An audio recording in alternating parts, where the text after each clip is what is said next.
Hello everyone, and welcome to Timsy Naked Tarot. Happy Sunday to you. We are doing another Signs on Sunday. Today we are doing bats for B, or B for bats, if you like. Bats. So, what are the spiritual meanings of bats and the like? What do they mean if they are in your dreams? What do they mean if you see them where you're not expecting to see them?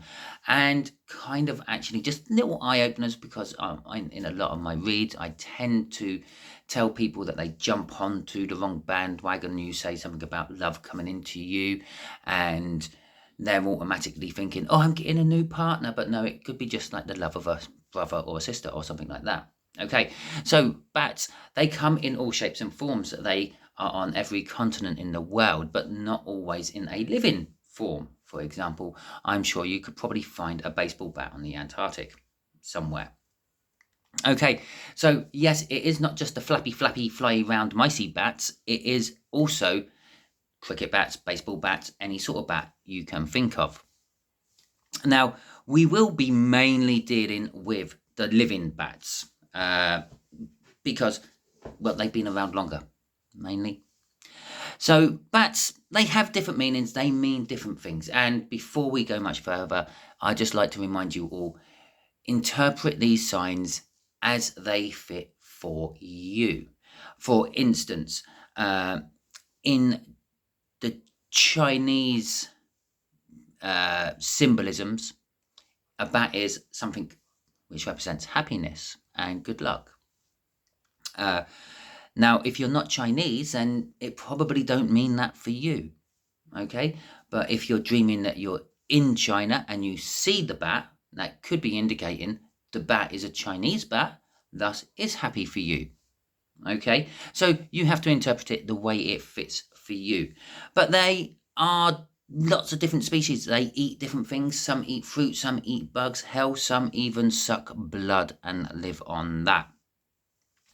And I say hell, the Christians believe bats were the messengers of the devil. If they saw a bat flying around near someone, they would be keeping a close eye on that someone, because the devil's been whispering in their ear.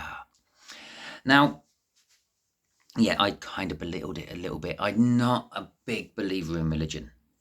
Sorry.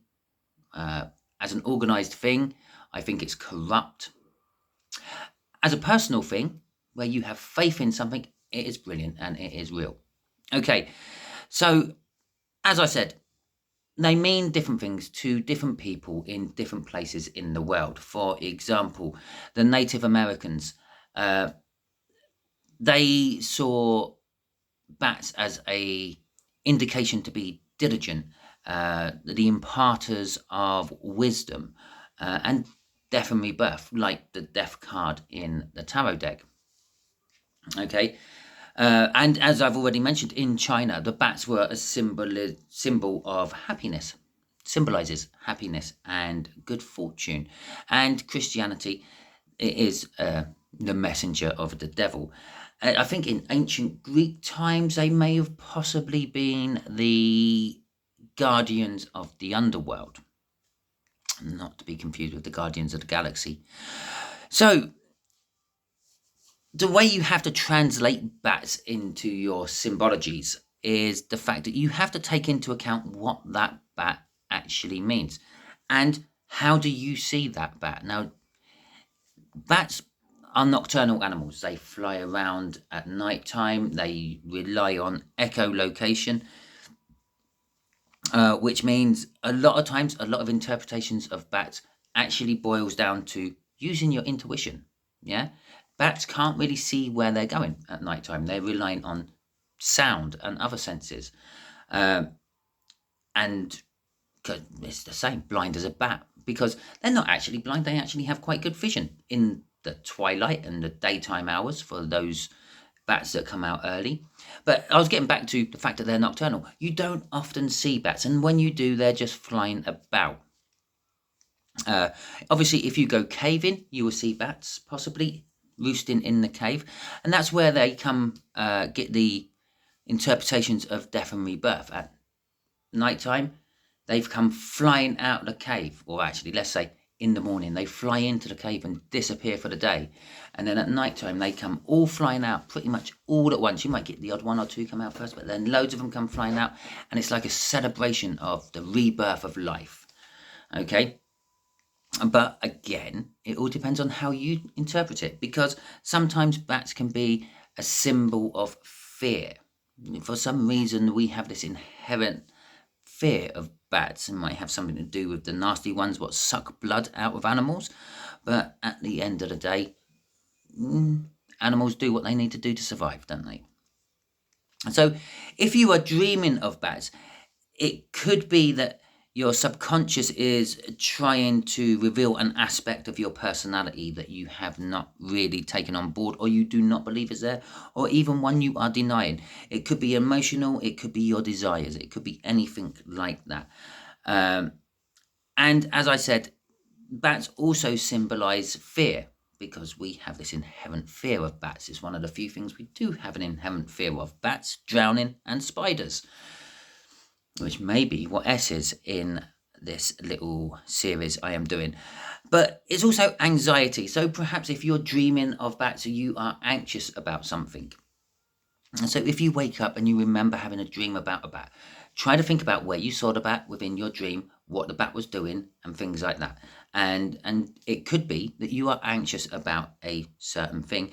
They also, for some reason, I'm not entirely sure, I can't grasp this one, but for some reason it is a transformational energy you get off bats. And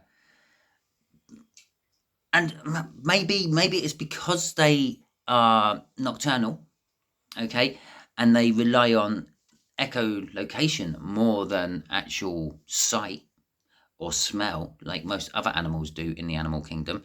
That could be the transformation. They've transformed from, well, mice with hang gliders to being a unique little species what rely on its echolocation more than everything else in its life. Bats are significant in letting go of unhealthy egos. They represent an unhealthy ego. And once you let go of the unhealthy ego, you can concentrate on the spiritual growth of yourself. And there is another transformation. And I suppose there's another transformation within the old death and rebirth thing as well. Bats also denote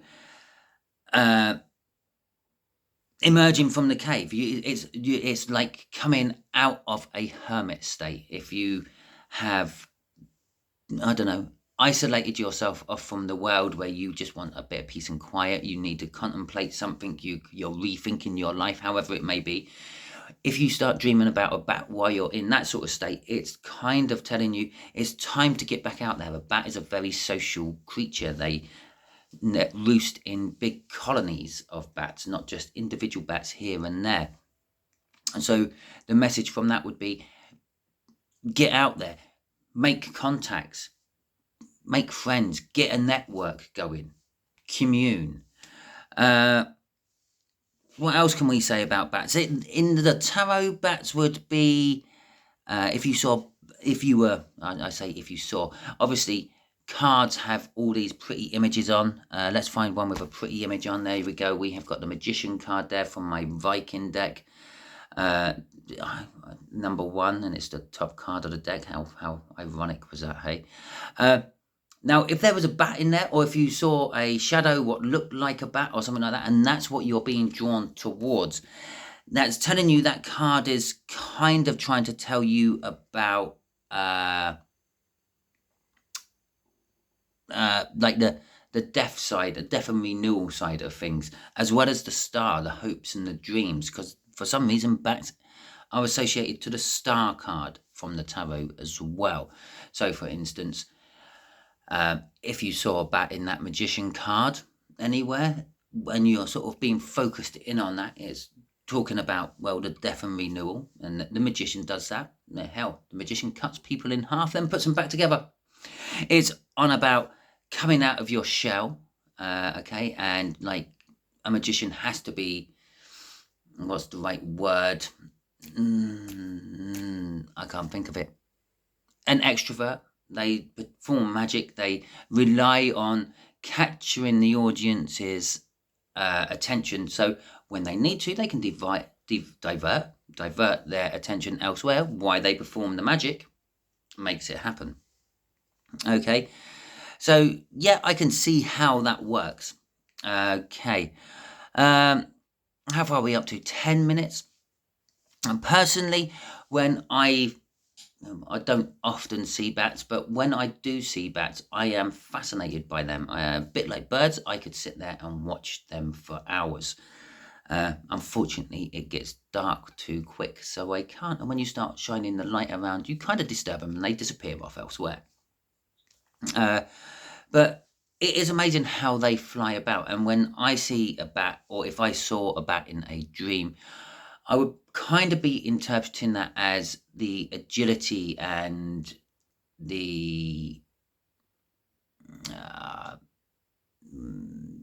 gut instinct to just turn and kind of see things which are in their way before they are. So it would be telling me that there is something unknown to me approaching, but when it gets close enough, I will sense it, I will feel it coming towards me. Using the intuition, the echolocation and all that, I will be whistling and it'll bounce back at me as some way. Remember, it is all about frequencies of energy.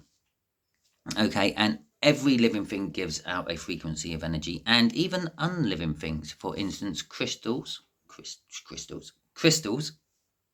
yeah, they form at some point. At some point, most crystals were some sort of liquid metal or some liquid mineral, which then hardens. Well, at that point of being a liquid or a gas hardening into a liquid or a solid, then it traps the energy at that moment. And that's why some crystals give off different vibes than other crystals. Okay. And possibly I will be doing crystals next week. I haven't decided yet, but you can help me decide. If you want me to tackle any particular sign or symbol you have been reoccurring or have seen reoccurring within your life, feel free to drop it in the comments and I will do my best to help translate it for you. If you see anything in your dream keep cropping up, I will do my best to translate them for you as well. I do try to go for the more obscure things, because like for instance, for B, we could have had black cats, but a lot of us know about black cats and things. So I try to go for the more obscure, not so known things. Okay, I was going to say something else, but I think I have forgotten it.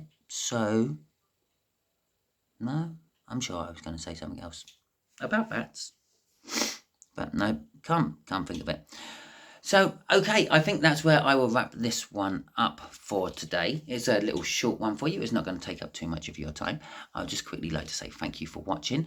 Thank you for subscribing to my channel. If you are a subscriber to my channel, I appreciate that greatly. Thank you for liking the video if you have liked the video. And feel free to share my videos out because I don't mind that either. It helps me, it helps my channel, and it helps you because if you share a video out, it tells the algorithm you liked it that much, you want all your friends to see it. Thus, I will start sharing this video out with other people and I will start sharing like videos with you, the viewer. Okay, the algorithm in YouTube is an amazingly complex and very ununderstandable thing. It does what it wants to do and it does it how it wants to, and the YouTube people just let it. So there we go. Hopefully this has been enlightening to you a bit. If it has, please feel free to give me a thumbs up in the thumbs up part of the page what you are watching this on. If you're watching it on a mobile or on a laptop or PC, there's a little thumbs up button. Just give it a click for me. It just takes a couple of seconds of your day. As I said, if you want me to look into something specific for you, just let me know and I will look into it for you.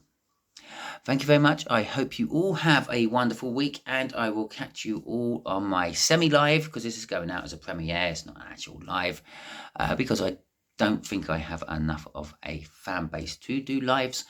Yeah, so catch you all next week.